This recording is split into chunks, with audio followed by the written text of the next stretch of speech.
And we are back, guys.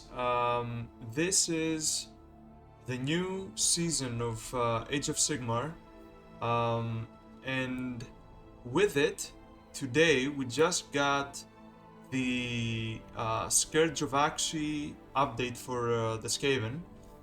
And I find that as an opportunity to come back finally and uh, start making videos again, which I took a small hiatus from it for the golden ticket and you know just waiting for the new season altogether. I didn't want to try and make um, the tactic videos or the tips and tricks for the army without having the new season first, because well, it could be that the abilities themselves or other things might change, so I didn't just want to make a redundant video. So here we are. I'm gonna talk about the new Scourge of Axe stuff and the new points, and a few new updates that we got, which are really important. So let's get to it. The points are pretty simple, but I'm very happy with them. Deathmaster being down 10, I think that's fitting. 130 might have been a bit too much, but I mean, it wasn't uh, insane, an insane point price for the Deathmaster. I think 120 is a nice treat. We got Thankful being down 20, it's good. I didn't really see Thankful being in play too much. 330 was kind of a lot for him, especially when we had other casters that were sub or at 300 points. And he was competing with the Scourge of Garan, Screaming Bell, um, and the other Vermin Lords, who I think were very competent and strong enough to just be more useful for, in comparison to him. But 310, it's a competitive price range. I mean, he heals D3 automatically end of turn. He has +1 to cast. He's a 2+ wizard. Fights well, shoots a bit. Sure. I mean, he is a lone operator kind of unit. He doesn't really, buff your units or whatever. He just wants to go in, do his stuff, and yeah, I mean, down 20, that's good. Vermilord Corruptor down 20. I had the opportunity to play a couple of games with the new price of the Vermilord Corruptor and having some experience with the old price range. And I think 260 is actually very good. Um, his main problem was that his damage wasn't good at all. He was a priest 1 and his abilities were kind of situational, but I've played him a bit and I've tried a bit of new tech tactics, and with the new Fury Rage dice and stuff with the end of turn, there are a lot of new shenanigans that you can do with him, and I would actually, put him in the same category as a deceiver in a way. In a future video, I will make a video where I describe some secret techniques that you can use, or some tech stuff that are not very obvious with our units. And I've had a lot of fun with him, and he's really strong in his price range. I like him. The Warbringer being down 20. I mean, at this point, you have an option to make. You have a choice to make. Sorry. You either take a Warbringer or you take 20 Storm Vermin. He's at that price range. He's a damage dealer. He's a monster. He has crit mortals, 5 upward. He uses rage dice really well, and I don't know. I mean, I've played a list with two of them, the new price range, I mean, two Warbringers, and I wasn't really disappointed. Um, his ability that gives two all-out defenses in addition, but still being in cost, is kind of shit. I mean, why would I want to give out 2 or 3 command points to buff basically either clan rats or storm vermin? Why would I want to do that for a +1 attack, for a +1 to hit or a +1 to save, which the save is irrelevant. The +1 to hit, we actually have a new way of giving out +1 to hit for free, so I'm gonna talk about that in a bit. But either way, I think he's fine. I think he's really good at this point. So Scourge of AQSHY, Gracer, Skimming Bell is the new War Scroll, new in parentheses, because it's basically the Scourge of Ghyran Skimming Bell. We know it, we love it, it's amazing, it stays amazing. So yeah, not much to say about it. The Scourge of AQSHY, Vermilord, Corruptor being 310. Remember this point price because we're gonna talk about him in a bit. But yeah, we're gonna talk about it and I'm gonna comment on it later. The Bruter being down 10, I mean, sure. Gutter Runners being down 10, that's a good start. I would maybe consider putting them down another 10. I think 140 is a good price range for them. 150 for 10 models. I mean, sure, they don't have any defense. They're still quite expensive for my liking, but yeah. Also, quite an important note to make. The champion for the Gutter Runners is a 32mm. I didn't know that. I haven't seen any, anybody talking about it. Yeah, and it's 11 bases. I'm not sure what's going on here. I would wait for an FAQ or something on that because 12 models. Where do the 12 models come from? I don't know. Maybe I haven't understood something about it. Anyway, whatever.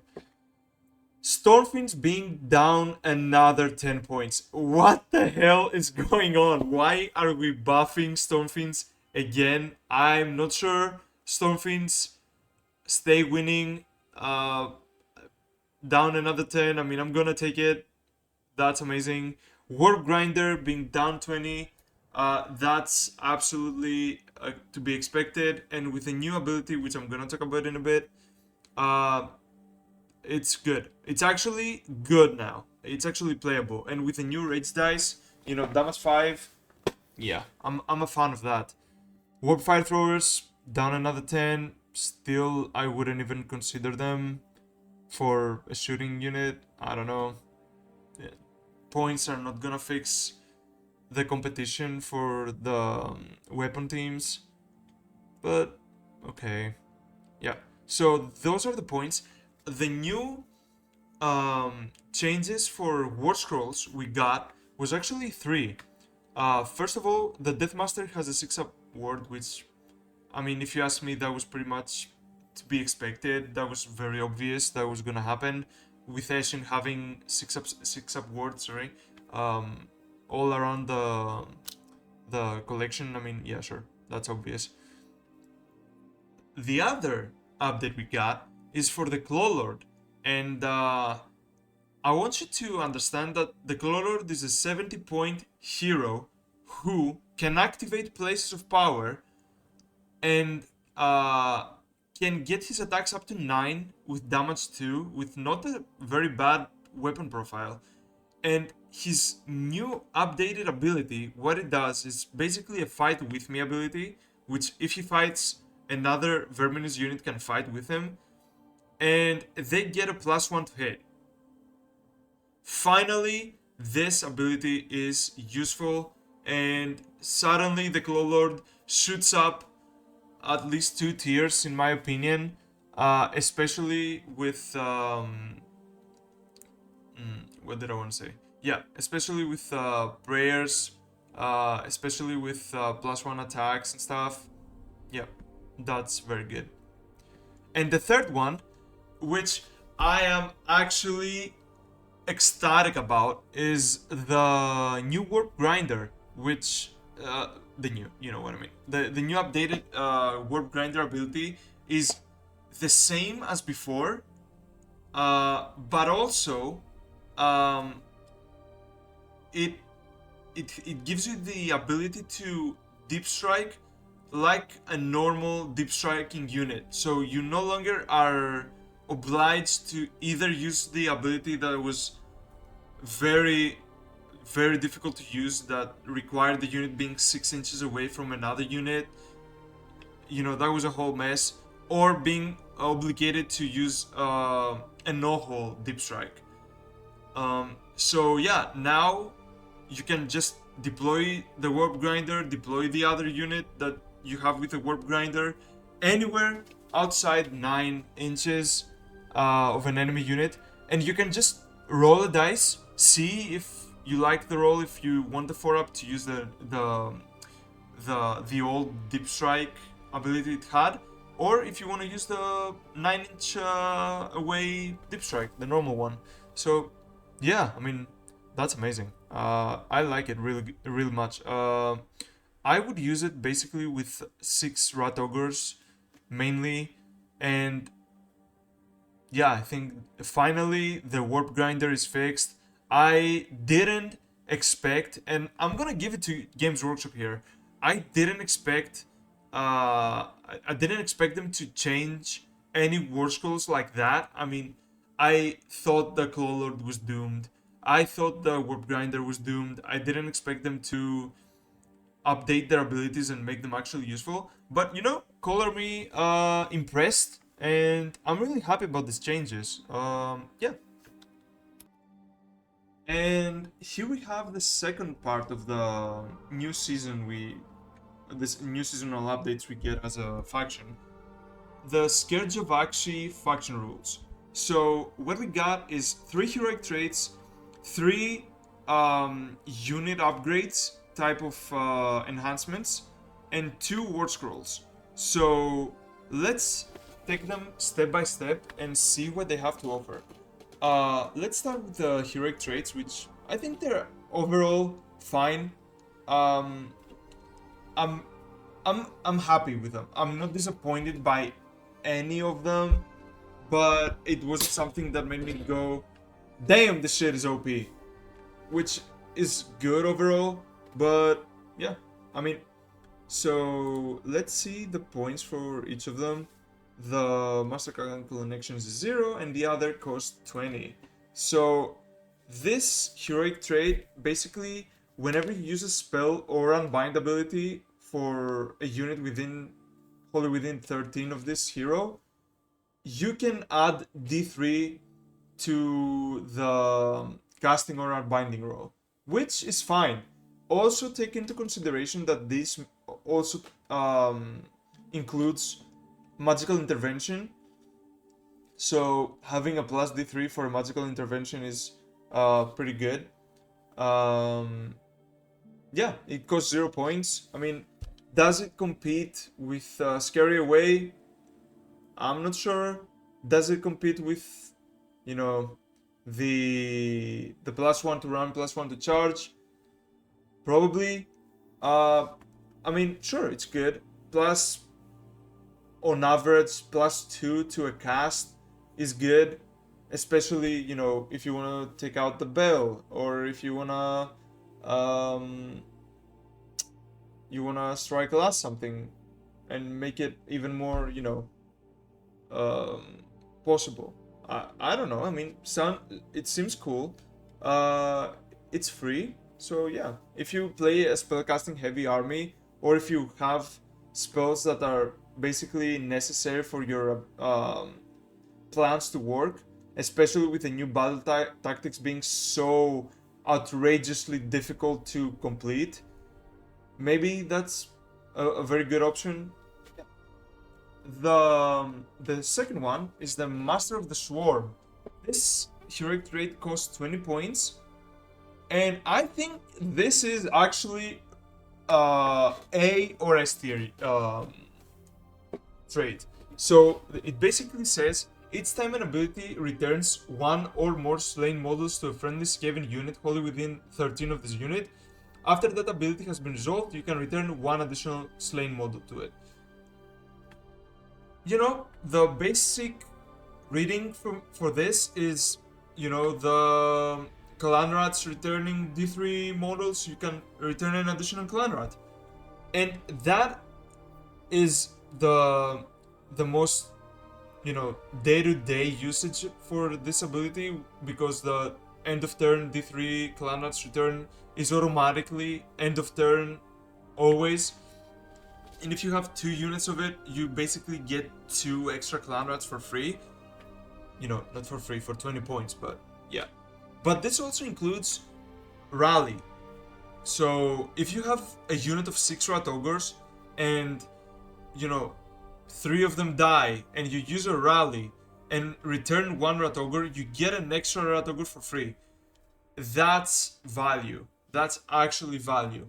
And I think this is going to see the most play for horde lists, because, you know, it obviously benefits them the most. And I really like it personally. I think that's my go-to outside the Scary Away for a big Vermilord or something. And the third one is Devious. No, that's the heroic trait names, whatever. The Essence of the No, which is basically pick another visible SKAVEN unit wholly within 13 of this unit, end in combat to be the target. For the rest of the turn, the unit that has the trait is strike first, and the other is strike last. So I'm not sure about this one. I mean, it sounds good in essence of the no. That's stupid. But yeah, you basically charge in a Vermilord. There are 20 clan rats next to him. Strike last the clan rats because you don't give a shit about the clan rats. And you strike first with the Vermilord. Maybe you have other important fights to also, you know, complete before you can't actually spare any activations for the enemy.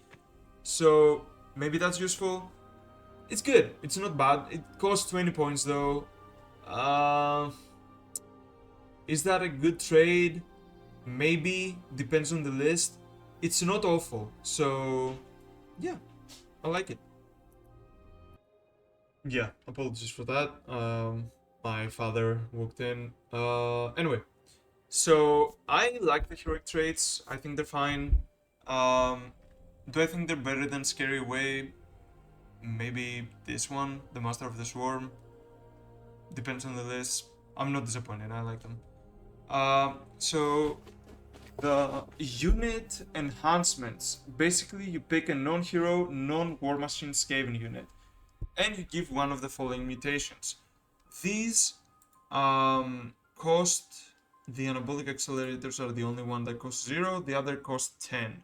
So let's start with the free one, which is basically the one you can give out automatically.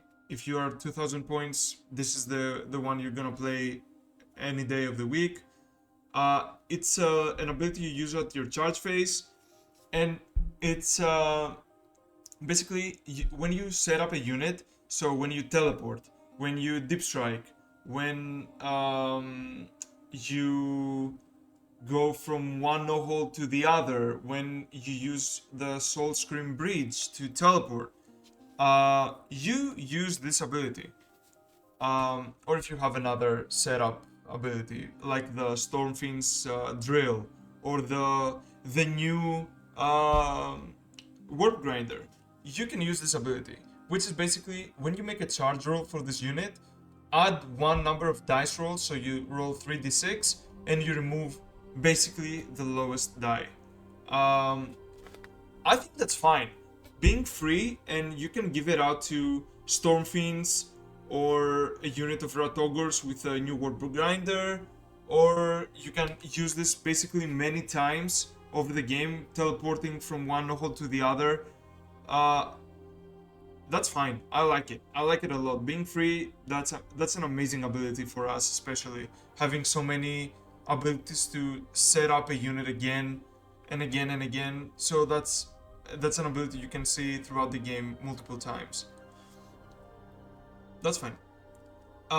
The other one, which is the simplest one, is serrated bone protrusions, which is basically when an enemy attacks you, every hit roll of one for their combat attacks that they make is one mortal inflicted back on them after the fight is resolved. That's a fine ability. Being 10 points only, I find it very good, especially on anything like Clan Rats or Plague Monks, which is, big block. You're gonna throw it to an enemy block.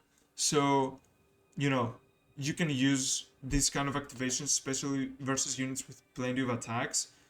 And also keep in mind, this includes attacks made from rage attacks, which are gonna be up to 3, but that means that the enemy is gonna take the D3 mortals from the fail, the unmodified hit roll of 1 from the rage dice, and another one from this. Fun. I mean, it's defensive, it's fine. Plague Monks can, double in a way their mortal damage inflicted back to an enemy. One from their own ability, one from this. It has many implications. Defensive, maybe you can deter the enemy from using their horde versus an important target like, a 6-unit Storm Fiends, which are, if you remember, reduced in points. Sure. And the other one, which I think is really strong, is Transplanted Brains. It costs 10 points and you use it in any hero phase. It has 2 abilities that you can choose each time you activate this ability.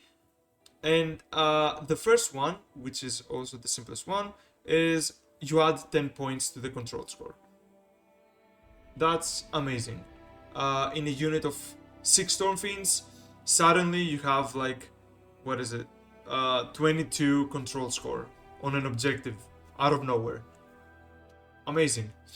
And the other bullet point is you add +1 to hit rolls for combat attacks, but you have a maximum control score of 1, so you become a beast essentially. This is really good with Storm Fiends, with Rat Ogres. I think they are the ones that benefit the most because either way they have kind of low control scores, and unless you want to contest a very serious objective that is contested by multiple enemy units, you will want to use the Warpstone Addict Brain to have a free all-out attack without getting the -1 save or spending a command, and you will also be able to use an all-out attack on another unit. That's amazing. Or if you don't want a +1 to hit, you just get +10 control score for free. That's amazing. I really like it. So yeah, the Molder mutations are fine. Nothing like exceptionally OP, but everything is usable. Everything is, it has an implication for every kind of situation. So yeah, I like them a lot. So finally, we have the 2 new War Scrolls. I am not gonna talk about the Screaming Bell. It's basically the same as the Scourge of Garan. The only update I see is that you have to pick up to 3 visible friendly SKAVEN units. So no more 20, 30 units of Rat Ogres around the Screaming Bell, all healing D3. I find that okay. I mean, why did it need to be down to 3? You didn't really see any insane um, healing from it.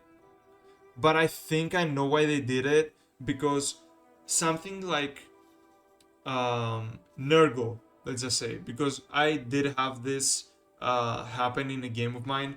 I played versus Nurgle and I had the Screaming Bell, and it says you heal D3, and even in Clan Rats, which it does not return models, it counts as being a healed unit, even if it doesn't actually heal anything. And you just basically removed any disease points from every unit from wholly within 13, which was annoying for Nurgle. Sure, I don't have a problem with that. And the second worst what we get is the Vermilord Corruptor, which the base Corruptor is now playable. This Corruptor is really insane in certain aspects. It costs 310 points. So let's take it bit by bit. Nothing really changes in base stats. It has a new shooting attack that it has shooting combat, 10 inches, 6 attacks, 2 to hit, 4 to wound, 2 range, damage 1. Free damage, I will take it. The melee profile is the same. Nothing changes here. And here are the two new abilities that he has. Once per battle, your deployment phase. So when you, both you and your enemy have deployed, you choose one of these abilities to take effect for the rest of the battle. So the simplest one, and the one I find the most useful in general, is this one, which says add 1 to the damage characteristic of this unit's Plague Breath weapon, which is the new shooting attack. Here's how I see shooting attacks that have shooting combat on a melee unit, especially a monster.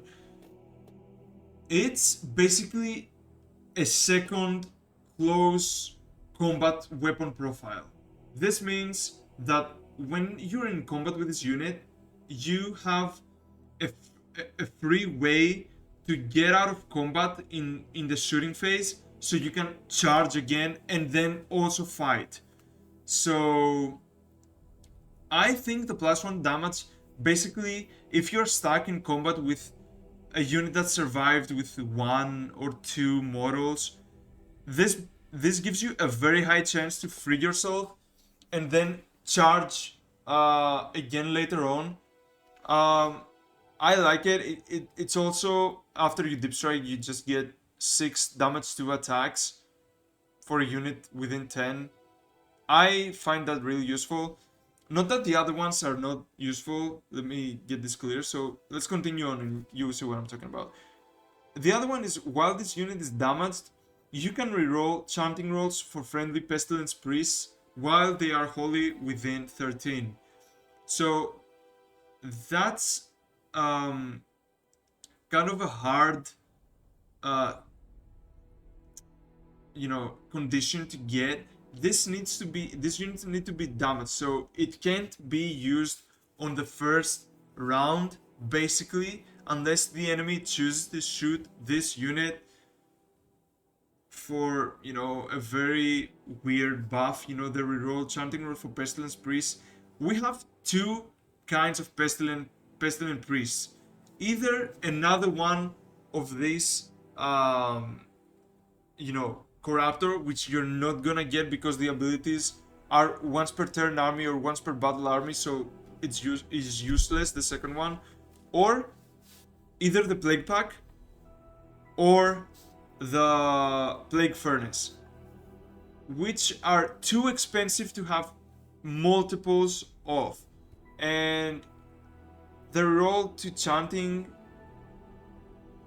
I think this is the weakest bullet point out of this ability. The last one has many crazy implications. So what it says is, while they sorry, what?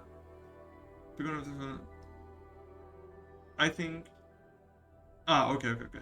While they are within 6 of this unit, enemy units are not visible to other enemy units more than 3 from them. So basically, any buff, any teleport that requires sight, any ability that requires the unit to be visible, that basically shuts it off. But you need to be within 6 of the unit, so that's kind of a later-ish game ability, and not many abilities that use a friendly unit for other armies require sight. So I think the overall most useful and in general you know ability that you're gonna play most of is the first one, the +1 damage. Yeah, overall fine. I like this ability. So let's go to the second um, ability that he has. It's a once per turn your hero phase ability. It has the wording that many new abilities for the Scourge of AQSHY have, is that you spend a rage dice if your opponent has less fury, lower fury level than you, increased by 1, then you use the ability. Which the I really hate this wording in general. I don't like giving buffs to the enemy for me to use an ability. But what surprised me is that this specific ability, I don't really care about, giving 1 fury level to the enemy. Anyways, the fury levels are very easy to increase, so who cares? This ability is insane. What it says is this: pick a visible unit wholly within 13 of this unit, friendly or enemy. And for the rest of the battle, you give out one of the following buffs or debuffs. Add 1 to the attack characteristic for the target's melee weapons. Another source of +1 attack for us. Did we need that? No. Do we actually love it? Yep. So we can have clan rats with the SKAVEN. If you put a SKAVEN brew on this guy and you charge a unit of clan rats with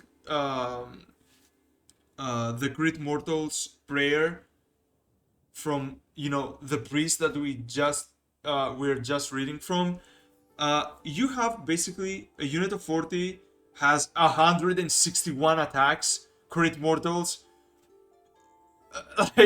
That's actually insane. Or you just get 120 attacks, which is also insane with Crit Mortals. Sure. And if you have Visic, they have a double activation. I love this ability already. The other one is basically you just shut off healing or returning models to a unit, an enemy unit, wholly within 13. The other one is, if I understood this ability correctly, if a unit is replaced and it has only 1 model, so basically a unit of 2 being replaced and only 1 model being brought back, or something like,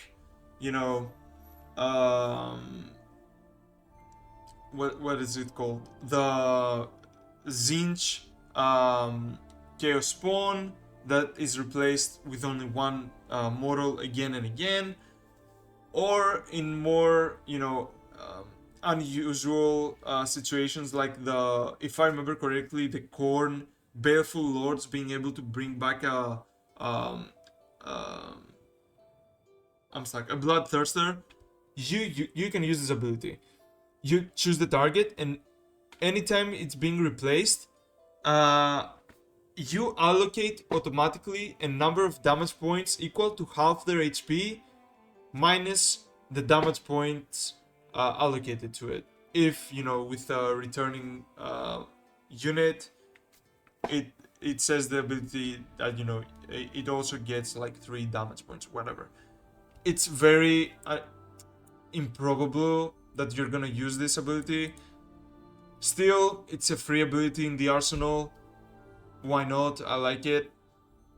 And the last one, it's also not as usual to see it happen in the game, but you use a unit, and if the unit is replaced and it has more than one model, basically half the models in that replacement unit dead automatically.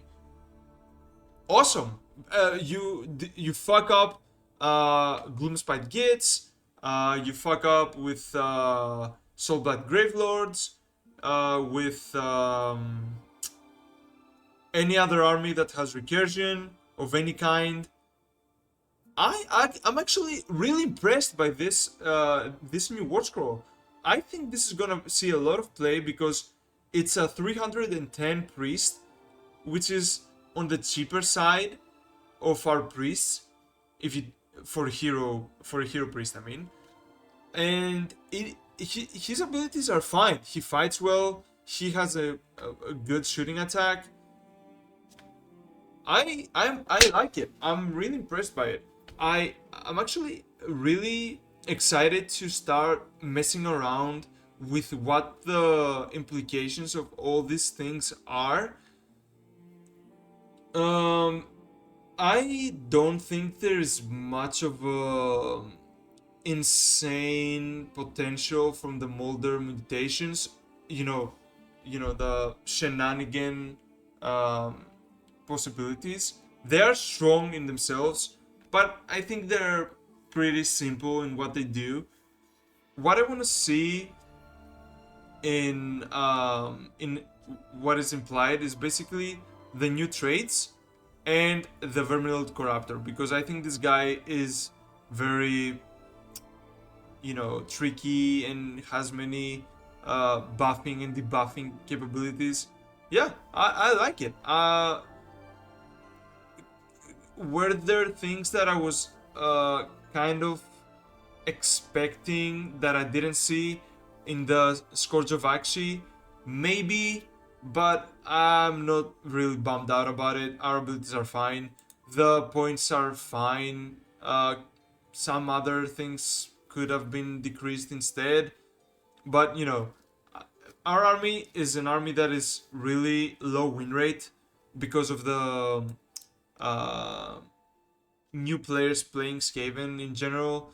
So I think we're just gonna see a steady decrease of points, which is awesome.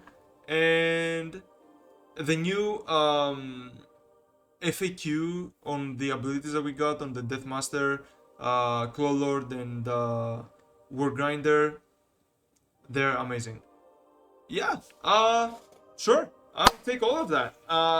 And I'm gonna have a lot of fun testing things around, and very soon I'm gonna make the long promised video for the tactics and the you know, shenanigans that I found out during my experience with SKAVEN. So stick around with that, and I'm really hyped about this season. What do you guys think? I mean, was there something that you were waiting to see and didn't actually happen? Did something surprise you? Is there a combo that you see happening with units and the new heroic traits or the new mutations and stuff? Let me know. And I'll see you guys next time. Yeah, this is gonna be a fun season.